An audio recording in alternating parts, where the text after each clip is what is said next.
सर्वेभ्यो नमो नमः। नमस्कार। स्वागत है आपका सरल संस्कृत सुगम संस्कृत में और मैं हूं प्रतिभा दीक्षित। बहुत ही लंबे समय के इंतजार के बाद अब संस्कृत साहित्य से संबंधित प्रश्नोत्तरी प्रारंभ हो चुकी है। आगे आने वाले समय में हम संस्कृत साहित्य और उसके भी अंतर्गत अभी के लिए लौकिक साहित्य से संबंधित कुछ प्रश्न लेकर आएंगे। तो आज उसका प्रारंभ है।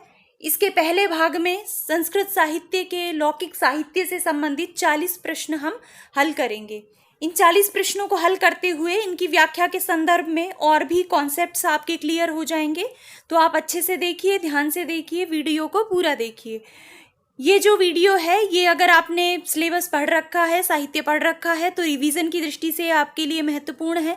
किस तरीके के प्रश्न पूछे जा सकते हैं उसके लिए महत्वपूर्ण है। इसके अतिरिक्त आप टेस्ट पेपर के रूप में भी इसको ले सकते हैं। तो आप किसी भी रूप में लेना चाहें, आप इस 40 प्रश्नों को हमारे साथ हल करिए। मैं यहाँ पर आपको क्वेश्चन पढ़ूंगी, ऑप्शंस बताऊंगी और सही आंसर बताऊंगी। इसके अतिरिक्त अगर उससे संबंधित कोई और स्पेशल बात है तो वो भी बताऊंगी। आप अपने आंसर चेक कर लीजिए, क्वेश्चन पढ़िए, वीडियो को पॉज कीजिए और अपना आंसर सोच लीजिए। तो इस प्रकार से आप खुद का आकलन भी इस वीडियो के माध्यम से कर सकते हैं। तो आइए प्रारंभ करते हैं।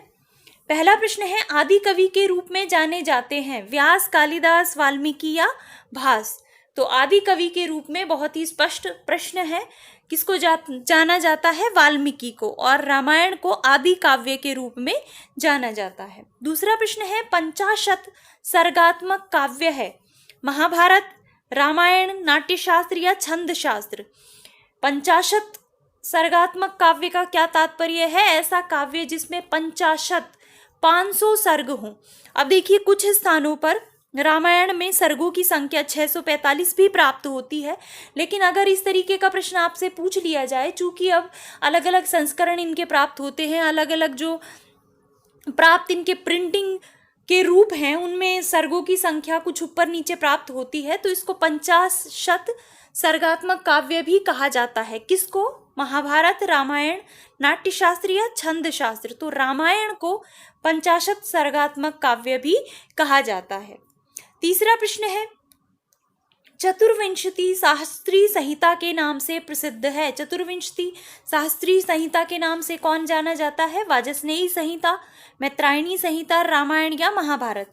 तो रामायण को चतुर्विंशति शास्त्री संहिता के नाम से जाना जाता है क्योंकि इसके अंतर्गत कितने श्लोक हैं? 24,000, इस कारण। और दूसरा, यहाँ पर हम महाभारत की भी बात कर लें तो महाभारत को किस नाम से जाना जाता है? महाभारत को जाना जाता है शतसहस्त्री संहिता के नाम से। शतसहस्त्री संहिता का तात्पर्य 1,00,000 श्लोक। तो महाभारत में 1,00,000 श्लोक हैं, रामायण में 24,000 श्लोक हैं, इसलिए रामायण को चतुर्विंशति शास्त्री संहिता और महाभारत को शतसहस्त्री संहिता के नाम से जाना जाता है। अगला प्रश्न है, आर्ष काव्य का उदाहरण है कुमार संभवम, किरातार्जुनीयम, रामायण या भगवद गीता? तो आर्ष काव्य कौन है? आर्ष काव्य है रामायण। इसके अतिरिक्त महाभारत को भी आर्ष काव्य के नाम से जाना जाता है। तो यहाँ पर जो उपयुक्त ऑप्शन होगा वो होगा ऑप्शन नंबर स। पांचवा प्रश्न है, रामायण का काश्मीरी संस्करण प्रचलित है कहाँ पर? उत्तर भारत में, दक्षिण भारत में, पूर्वी भारत में या पश्चिमी भारत में? तो कहाँ पर प्रचलित है? इसका सही उत्तर हो जाएगा पश्चिमी भारत में। अगर इस तरीके का प्रश्न आता है उत्तर, दक्षिण, पूर्व, पश्चिम करके, तो आप उत्तर देंगे पश्चिमी भारत में। और अगर इस तरीके का प्रश्न आता है कि पश्चिमोत्तरीय भारत में या गौड़ीय प्रदेश में या औदिच्य प्रदेश में, तो वहां पर इसका सही उत्तर पश्चिमोत्तरीय प्रदेश हो जाएगा। लेकिन इन ऑप्शन के अंतर्गत जहां पर पश्चिम, पूर्व, उत्तर, दक्षिण दिया गया है, यहाँ पर सही ऑप्शन होगा पश्चिमी भारत में। तो आपको ध्यान रखना है, कश्मीर देखकर आप उत्तर भारत बिल्कुल ना करें। काश्मीरी जो संस्करण है रामायण का वो पश्चिमी भारत में प्रचलित है। छठा प्रश्न है, रामायण में कितने कांड हैं? 5, 7, 18 या 500? तो रामायण के अंतर्गत 7 कांड हैं।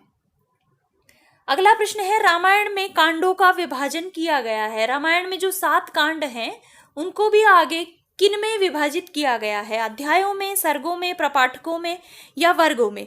तो रामायण के जो कांड हैं उनका विभाजन सर्गों में किया गया है। ऐसा माना जाता है कि 7 कांड और 645 सर्ग हैं। किन्हीं किन्हीं स्थानों पर इनकी संख्या 500 भी प्राप्त होती है। तो कुल मिलाकर आपको यहाँ पर जो सही ऑप्शन हो जाएगा वो हो जाएगा ऑप्शन नंबर ब। कांडों का विभाजन किया गया है सर्गों में। एक बात आप जान लीजिए, अगर आप इस प्रकार से कंफ्यूज हो रहे हैं कि मैम कभी 500 सर्ग बता रही है, कभी बता रही है 645 सर्ग, तो देखिए, अगर कोई प्रश्न इस तरीके का कंफ्यूजन पैदा करता है जिसमें श्योरिटी नहीं है, मतभेद हैं विद्वानों के, या तो वो प्रश्न पूछा नहीं जाता, और अगर वो प्रश्न पूछा जाएगा तो आपको ये दोनों ऑप्शन वहां पर नहीं मिलेंगे। 500 और 645 का ऑप्शन नहीं मिलेगा। तो इसलिए आपको ये दोनों ही याद रखने हैं। इस तरीके का प्रश्न भी पूछा जा सकता है, 50 सर्गात्मक काव्य है, और अगर इस तरीके से पूछा जाए कि रामायण में कितने सर्ग हैं और वहां पर 645 ऑप्शन में हो, तो वहां पर आपको 645 को ही सही करना है, और अगर दोनों ऑप्शन में होंगे तो ये प्रश्न डिलीट कर दिया जाएगा। तो इस विषय में आप बिल्कुल चिंता ना करें। जहां पर विद्वानों में ही एकमत नहीं है तो इस तरीके के प्रश्न ज्यादातर परीक्षा में अवॉइड किए जाते हैं। अगले प्रश्न की तरफ चलते हैं। 8वां प्रश्न है, रामायण में मुख्यतः प्रयुक्त छंद है आर्या, इंद्रवज्रा, अनुष्टुप या वंशस्थ। तो कौन सा छंद मुख्यतः प्रयुक्त है? अनुष्टुप छंद। तो यहाँ पर सही हो जाएगा ऑप्शन नंबर स। रामायण का अंगीरस है, प्रधान रस कौन सा है रामायण में? वीर, शांत, श्रृंगार या फिर करुण।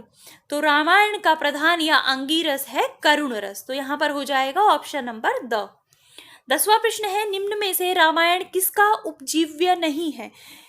कौन से काव्य की कथा रामायण पर आश्रित नहीं है? रघुवंशम, महावीर चरितम, प्रतिमा नाटकम या बाल चरितम। तो यहाँ पर क्या सही ऑप्शन होगा? यहाँ पर सही ऑप्शन हो जाएगा बाल चरितम, क्योंकि बाल चरित में कृष्ण के बाल लीलाओं का वर्णन है, कृष्ण के बचपन की लीलाओं का वर्णन है, और इसका जो कथानक है वो महाभारत से लिया गया है, ना कि रामायण से। तो यहाँ पर सही ऑप्शन हो जाएगा ऑप्शन नंबर द। इसके अतिरिक्त कालिदास द्वारा रचित रघुवंश, भवभूति द्वारा रचित महावीर चरितम और भास द्वारा रचित प्रतिमा नाटकम, तीनों की ही कथा वस्तु रामायण से प्रेरित है, रामायण से ली गई है। अगला प्रश्न है, रामायण का सबसे बड़ा कांड कौन सा है? बालकांड, अयोध्या कांड, युद्ध कांड या फिर उत्तर कांड। तो यहाँ पर सही उत्तर हो जाएगा ऑप्शन नंबर स। युद्ध कांड रामायण का सबसे बड़ा कांड है, जिसके अंतर्गत 128 सर्ग हैं। तो यहाँ पर सही ऑप्शन होगा ऑप्शन नंबर स। इसके अतिरिक्त अगर हम रामायण के सबसे छोटे कांड की बात करें तो रामायण का सबसे छोटा कांड है किष्किंधा कांड, जिसके अंतर्गत 67 सर्ग हैं। तो सबसे छोटा और सबसे बड़ा दोनों ही आपको याद रखने हैं। अगला प्रश्न है, रामायण के कौन से कांड को प्रक्षिप्त माना जाता है? बालकांड, युद्ध कांड, उत्तरकांड या फिर अ व स दोनों। तो यहाँ पर जो सही ऑप्शन होगा वो होगा अ और स दोनों। ऐसा माना जाता है कि जो रामायण का प्रथम कांड अर्थात बालकांड है और जो उसका अंतिम 7वां कांड है उत्तरकांड, उसमें कुछ प्रक्षिप्त भाग प्राप्त होते हैं। तो इनको प्रक्षिप्त माना जाता है क्योंकि इन दोनों में कुछ ऐसी कथा वर्णित है जो कि इन बीच वाले कांडों की कथा से कुछ वैभिन्य रखती है। इस कारण कुछ विद्वानों का ऐसा मत है कि ये दोनों कांड प्रक्षिप्त हैं। तो आपको ध्यान रखना है, प्रथम कांड और अंतिम कांड उत्तरकांड, ये इन दोनों को प्रक्षिप्त माना जाता है। अगर इस तरीके का प्रश्न आपसे पूछा जाए तो आपको ये ध्यान रखना है। 13वां प्रश्न है, कौन सा आख्यान रामायण से संबंधित नहीं है? पर्वत आख्यान, उर्वशी आख्यान, ययाति आख्यान या फिर मेनका विश्वामित्र आख्यान। तो इनमें से जो पर्वतो आख्यान है, ये पर्वत से संबंधित आख्यान, ये रामायण में वर्णित नहीं है। इसके अतिरिक्त जो उर्वशी है, ययाति आख्यान है, मेनका विश्वामित्र का आख्यान है, तीनों ही रामायण में है। तो यहाँ पर सही उत्तर हो जाएगा ऑप्शन नंबर अ। 14वां प्रश्न है, रस सिद्ध कवीश्वर की उपाधि किसे प्राप्त है? किसको रस सिद्ध कवीश्वर कहा जाता है? वाल्मीकि, व्यास, कालिदास या भास। तो यहाँ पर सही उत्तर हो जाएगा ऑप्शन नंबर अ। वाल्मीकि को रस सिद्ध कवीश्वर कहा जाता है क्योंकि इन्होंने मुख्यतः करुण रस का प्रयोग अपने काव्य में किया है, लेकिन इसके अतिरिक्त यत्र तत्र प्रसंगतः अन्य रसों का भी बहुत ही अच्छे तरीके से प्रयोग किया है, इसलिए इनको रस सिद्ध कवीश्वर कहा जाता है। रामायण के अनुसार राम थे सूर्यवंशी, चंद्रवंशी, इक्ष्वाकुवंशी या अग्निवंशी। तो राम कौन से वंश के थे, किसके वंशज थे? तो यहाँ पर सही उत्तर हो जाएगा इक्ष्वाकुवंशी। 16वां प्रश्न है, इक्ष्वाकु वंश के राजगुरु कौन थे? वाल्मीकि, विश्वामित्र, वशिष्ठ या मारीच? तो कौन थे इनके राजगुरु? ये थे वशिष्ठ। तो यहाँ पर हो जाएगा ऑप्शन नंबर स। 17वां प्रश्न है, अप्रियस्य च पथ्यस्य वक्ता श्रोता च दुर्लभः सूक्ति कहाँ से उद्धृत है, कहाँ से ली गई है? रामायण, महाभारत, किरातार्जुनीयम या शिशुपाल वधम? तो क्या सही होगा ये? यहाँ पर होगा रामायण। रामायण से ये सूक्ति ली गई है। देखिए, सूक्तियां भी अपने आप में बहुत महत्वपूर्ण है। साहित्य से जब प्रश्न पूछा जाता है तो 1 या 2 प्रश्न अवश्य ही सूक्तियों से संबंधित भी होते हैं। तो आपको साहित्यिक जो महत्वपूर्ण ग्रंथ हैं उनकी प्रमुख प्रमुख सूक्तियों को याद ही रखना पड़ेगा। आपके पास और कोई ऑप्शन नहीं है, क्योंकि अवश्य ही यहाँ से प्रश्न पूछा जाता है। तो जो भी महत्वपूर्ण सूक्तियां हैं जो बार बार रिपीट की जाती है या जिनके आने की संभावना है, उनसे संबंधित प्रश्न मैं यहाँ पर लेकर आऊंगी। अगला प्रश्न है, आत्मनः प्रतिकूलानि परेशान न समाचरेत सूक्ति कहाँ से ली गई है? बहुत महत्वपूर्ण सूक्ति है, बहुत बार परीक्षाओं में पूछी जाती है। तो कहाँ से ली गई है ये सूक्ति? रामायण, महाभारत, कुमार संभवम या किरातार्जुनीयम? तो ये ली गई है महाभारत से। यहाँ पर हो जाएगा ऑप्शन नंबर ब। 19वां प्रश्न है, स्त्रीणाम भर्ता ही देवता सूक्ति का संबंध है किससे? रामायण, महाभारत, कुमार संभवम, मृच्छकटिकम? तो स्त्रीणाम भर्ता ही देवता सूक्ति का संबंध है रामायण से। यहाँ पर हो जाएगा ऑप्शन नंबर अ। 20वां प्रश्न है, सर्वः सर्वम न जानाति सर्वज्ञो न अस्ति कश्चन ये सूक्ति कहाँ से ली गई है? तो रघुवंशम, किरातार्जुनीयम, रामायण या महाभारत? तो ये कहाँ से ली गई है? महाभारत से। अगला प्रश्न है, रम्या रामायणी कथा रामायण के लिए उपयुक्त पंक्ति किस काव्य में कही गई है? काव्य मीमांसा, नलचंपू, रघुवंशम या ध्वन्यालोक? तो किसने ऐसा कहा है? राजशेखर ने, त्रिविक्रम भट्ट ने, कालिदास ने या फिर आनंदवर्धन ने? तो ये कहने वाले हैं त्रिविक्रम भट्ट, जो कि अपने काव्य नलचंपू में रामायण को रम्या रामायणी कथा कहते हैं। तो यहाँ पर सही होगा ऑप्शन नंबर ब। 22वां प्रश्न है, रामायण कविन के रूप में रामायण का प्रचार कौन से देश में है? थाईलैंड, कंपूचिया, म्यांमार या फिर जावा? तो कौन से देश में रामायण कविन के रूप में जाना जाता है रामायण को? तो इसका सही उत्तर हो जाएगा ऑप्शन नंबर द, जावा में। इसके अतिरिक्त जो कंपूचिया, थाईलैंड, म्यांमार हैं, यहाँ पर रामायण को सेरी राम के नाम से जाना जाता है। अगला प्रश्न है, विश्व साहित्य का सबसे बड़ा ग्रंथ कहा जाता है? तो प्रश्न को अच्छे से पढ़िए, ध्यान से पढ़िए और इसके ऑप्शन सब आप देखिए। रामायण, महाभारत, यजुर्वेद या ऋग्वेद? तो विश्व साहित्य का सबसे बड़ा ग्रंथ कौन सा है? तो यहाँ पर हो जाएगा महाभारत।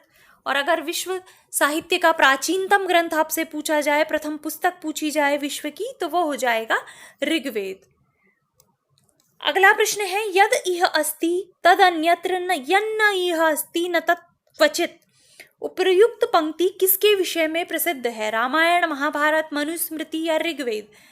कि जो यहाँ पर है वो ही अन्यत्र है, जो यहाँ नहीं है वो कहीं भी नहीं है। ऐसा किसके विषय में कहा गया है? कौन से ग्रंथ के विषय में ये सूक्ति प्रसिद्ध है? रामायण, महाभारत, मनुस्मृति या ऋग्वेद? तो यहाँ पर सही उत्तर हो जाएगा महाभारत। 25वां प्रश्न है, कृष्ण द्वैपायन वेद व्यास ने महाभारत की रचना कितने वर्षों में की? 1 वर्ष, 2 वर्ष, 3 वर्ष या 12 वर्ष? तो यहाँ पर सही उत्तर हो जाएगा ऑप्शन नंबर स, 3 वर्ष। इसमें एक पद्य आता है महाभारत में, त्रिभी वर्षै सदोत्थायी कृष्ण द्वैपायनो मुनि महाभारतम आख्यानम कृतवान इदम उत्तमम। तो इस तरीके से कितने वर्षों में इसकी रचना की वेदव्यास ने? 3 वर्षों में। अगला प्रश्न है, महाभारत का अंगी रस है, महाभारत का प्रधान रस कौन सा है? करुण रस, वीर रस, भयानक रस या शांत रस? तो महाभारत का कौन सा रस प्रमुख रस है, प्रधान रस है? शांत रस। तो यहाँ पर हो जाएगा ऑप्शन नंबर द। 27वां प्रश्न है, हरिवंश पर्व के अंतर्गत किसका वर्णन है? युधिष्ठिर, हरि, कृष्ण या विष्णु? तो हरिवंश पर्व जो है ये महाभारत से ही संबंधित है और इसके अंतर्गत कृष्ण की कथाओं का वर्णन किया गया है। तो यहाँ पर सही उत्तर हो जाएगा ऑप्शन नंबर स। 28वां प्रश्न है, महाभारत के खिल पर्व के रूप में विख्यात है। खिल पर्व का तात्पर्य जो कि प्रक्षिप्त है, बाद में जोड़ा गया है। कौन सा पर्व है वो? आदि पर्व, हरिवंश पर्व, भीष्म पर्व या शांति पर्व? तो यहाँ पर सही उत्तर हो जाएगा हरिवंश पर्व खिल पर्व के रूप में जाना जाता है। तो आपको ये ध्यान रखना है। 29वां प्रश्न है, महाभारत का विभाजन किया गया है कांडों में, सर्गों में, पर्वों में या वर्गों में? तो कहाँ पर, किस में किया गया है महाभारत का विभाजन? महाभारत का विभाजन पर्वों में किया गया है। 18 पर्वों के अंतर्गत महाभारत विभाजित है। अगला प्रश्न भी इन्हीं से संबंधित है। तो प्रश्न कहता है, महाभारत के अंतर्गत हैं 12 पर्व 100 उप पर्व, 18 पर्व 100 उप पर्व, 7 पर्व 645 उप पर्व या 18 पर्व 645 उप पर्व? तो क्या सही ऑप्शन हो जाएगा यहाँ पर? यहाँ पर हो जाएगा 18 पर्व 100 उप पर्व। अगला प्रश्न है, भारत के श्रोता के रूप में जाना जाता है। देखिए, ऐसा माना जाता है कि जो महाभारत है उसका विकास हुआ है 3 रूपों में। ये थी, सबसे पहले जय के रूप में ये थी, उसके बाद भारत और उसके बाद महाभारत। तो इसमें अलग अलग बताया गया है कि देखिए, जय में इतने श्लोक थे, उसने उसको सुनाया। उनमें से जो भारत है, विकास क्रम में जो दूसरा क्रम है भारत, उसके श्रोता के रूप में किसे जाना जाता है? व्यास को, वैशंपायन को, जन्मेजय को या फिर सौती को? तो यहाँ पर सही उत्तर हो जाएगा जनमेजय को। अगर हम इन तीनों जय, भारत और महाभारत की बात करें तो जय महाभारत का प्रारंभिक रूप था, जिसको कि व्यास ने वैशंपायन को सुनाया। दूसरा भारत है जिसमें कि 24,000 श्लोक हैं, इसमें उपाख्यानों का अभाव पाया जाता है। इस भारत को वैशंपायन ने जन्मेजय को सुनाया, नाग यज्ञ के अवसर पर जन्मेजय को सुनाया। तो भारत के वक्ता तो हो गए वैशंपायन और श्रोता हो गए जन्मेजय। और किस अवसर पर सुनाया? तो नाग यज्ञ के अवसर पर सुनाया। ये भी आपको ध्यान रखना है। इसके अतिरिक्त जो इसका वर्तमान प्रचलित रूप है महाभारत, जिसमें कि 1 लाख श्लोक पाए जाते हैं, इसमें उपाख्यानों का भी वर्णन है। इसको सौती ऋषि ने 12 वर्षीय यज्ञ में नैमिषारण्य में शौनक इत्यादि ऋषियों को सुनाया। तो ये सारी चीजें आपको महाभारत के संबंध में याद रखनी है। महाभारत को, रामायण को हम पूर्व में चैनल पर पढ़ चुके हैं। अगर आप हमसे पहले से जुड़े हुए नहीं हैं या आपने रामायण महाभारत से संबंधित वीडियोज नहीं देखे हैं तो आप ये वीडियोज चैनल पर जाकर देख सकते हैं। संस्कृत साहित्य की प्लेलिस्ट से, लौकिक साहित्य की प्लेलिस्ट से या फिर फर्स्ट ग्रेड की प्लेलिस्ट, तीनों ही प्लेलिस्ट से आपको ये वीडियोस देखने को मिल सकते हैं। तो अगर आप इनके विषय में विस्तृत रूप से, डिटेल से इंपॉर्टेंट चीज़ें पढ़ना चाहते हैं तो आप हमारे वीडियोस की मदद भी ले सकते हैं, चैनल की मदद भी ले सकते हैं। चलते हैं अगले प्रश्न की तरफ। 32वां प्रश्न है, शकुंतलोपाख्यान का संबंध महाभारत के कौन से पर्व से है? आदि पर्व, सभा पर्व, वन पर्व या उद्योग पर्व? तो शकुंतलोपाख्यान, जिसको कि आधार बनाकर कालिदास ने अभिज्ञान शाकुंतलम की रचना की है, उसका संबंध कौन से पर्व में है? कौन से पर्व में शकुंतला की कथा वर्णित है? तो ये हो जाएगा आदि पर्व, ऑप्शन नंबर अ।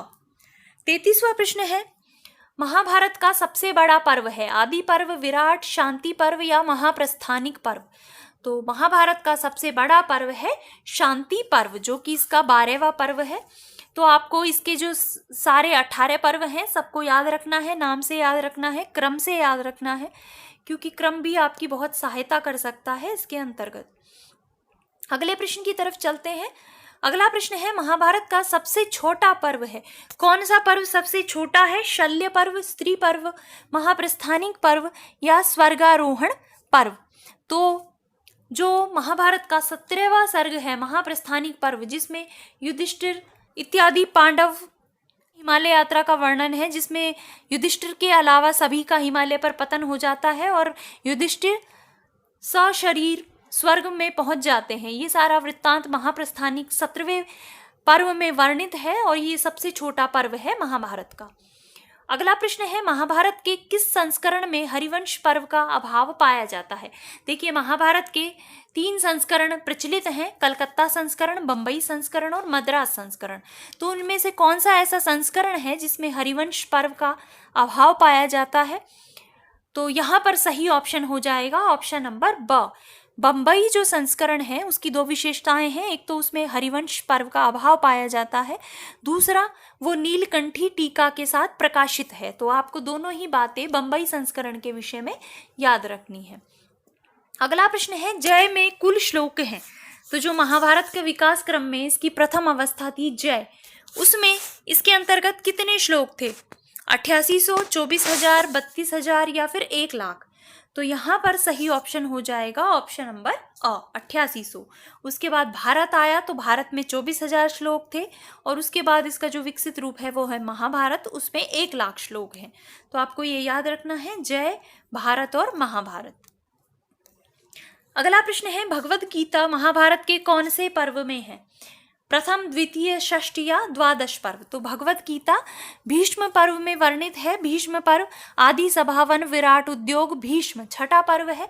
तो यहाँ पर सही उत्तर हो जाएगा ऑप्शन नंबर स।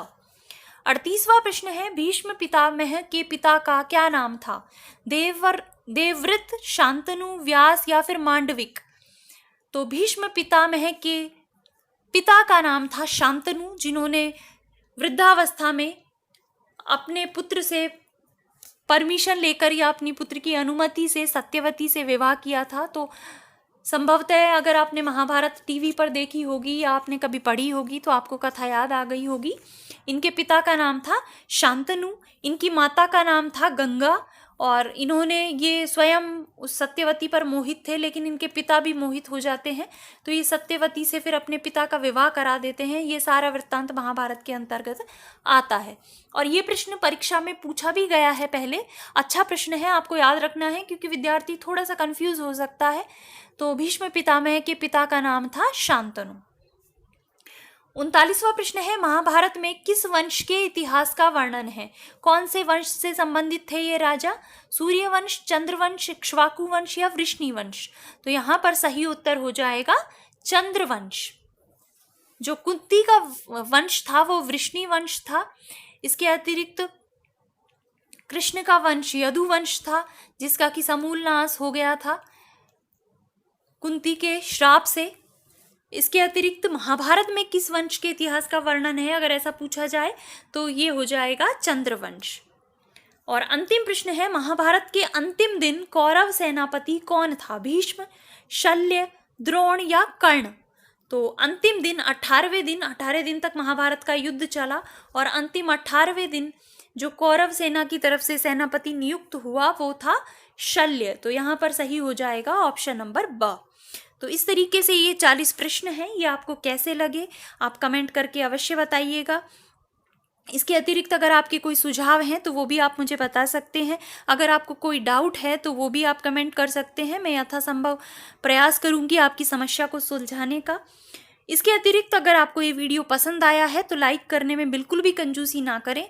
अपने और ऐसे मित्रों के साथ शेयर करें जो कि संस्कृत विषय से किसी भी प्रतियोगी परीक्षा की तैयारी कर रहे हैं, जिससे और लोगों को भी इसका लाभ हो सके। इसके अतिरिक्त अगर आपने अभी तक चैनल को सब्सक्राइब नहीं किया है या आप पहली बार चैनल पर आए हैं तो चैनल को सब्सक्राइब कर लें और बेल आइकन को भी प्रेस कर दें, जिससे आगे आने वाले वीडियोस के नोटिफिकेशंस आपको मिल सके। और पहले से जो वीडियोस अपलोडेड हैं उनको देखने के लिए आप चैनल पर जाएं, प्लेलिस्ट में जाएं, वीडियोस में जाएं, वहाँ पर आपको हर तरीके के वीडियोस देखने को मिलेंगे। तो आज के इस वीडियो को यहीं पे समाप्त करते हैं। मिलते हैं नेक्स्ट वीडियो में। धन्यवाद।